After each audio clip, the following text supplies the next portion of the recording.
Hi friends, நம்ம தங்கம் வாங்க கடைக்கு போனோம்னா 2 கடையை நம்ம செக் பண்ணோம்னு வச்சுக்கோங்க. கிட்டத்தட்ட ஒரு 1000 ரூபாய் 2000 ரூபாய் கோல்டு ரேட்ல டிஃபரன்ஸ் வர சான்ஸ் இருக்கு. அப்படி வந்ததுன்னா நம்ம என்ன செய்வோம்?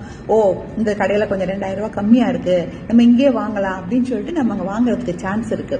பட் என்ன அப்படின்னா, அந்த மாதிரி கம்மியா போடுறவங்க கொஞ்சம் செய்கூலி சேதாரம் எல்லாம் ஜாஸ்தியாக்கி அந்த 2000 வேற வழியில வசூல் பண்ணிடுவாங்க. ஸோ நம்ம அப்போ கோல்டு ரேட்டை எங்க தான் செக் பண்றது அப்படின்னா, சில பேர் கூகுள்ல செக் பண்ணுவாங்க. அது நம்மளுக்கு அப்ளிகபிள் கிடையாது. அது மாதிரி சில பேர் MCXல செக் பண்ணுவாங்க. MCX ரேட் மாறிட்டே இருக்கும், அதுவும் அப்ளிகபிள் கிடையாது.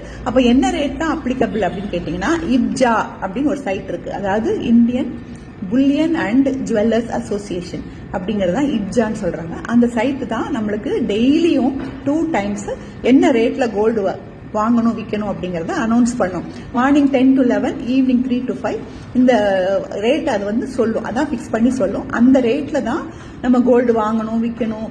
பேங்க்லயோ NBFCலயோ கடன் வாங்குறது எல்லாமே அந்த ரேட் மேலதான் டிபெண்ட் ஆகி நம்ம வாங்க முடியும். ஸோ இதனால இதுக்கப்புறம் நீங்க வாங்கணும் அப்படின்னாக்கா அந்த ரேட்டை செக் பண்ணிட்டு கடைக்கு போங்க. இன்னும் கூட ஒரு ட்ரிக் இருக்கு தங்க நகை எப்போ வாங்கணுங்கிறதுக்கு. அதை பத்தி நாளைக்கு சொல்றேன். I wish you all the very best.